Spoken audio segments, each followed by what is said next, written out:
మీకేంటమ్మా అని అంటారు. మా పరిస్థితి చూసారా? వీటి కోసం కూడా మేము ఎంతో ఎదురు చూడాలి. కాఫీ పెట్టుకోవాలన్నా, పెరిగేసుకొని అన్నం తినాలన్నా మా బాబు వస్తాడు.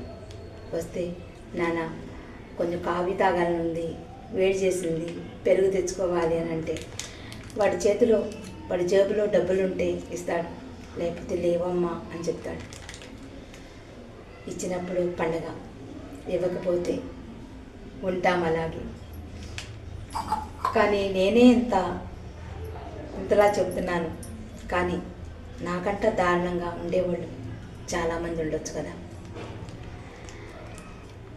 ఎందుకంటే మేము ఒకప్పుడు ఎంతో బాగా బతికామండి. కానీ ఇలాంటి పరిస్థితి వస్తుందని ఎప్పుడు కలగనలేదు, కల్లో కూడా అనుకోలేదు. అంతేనండి కొన్ని జీవితాలు.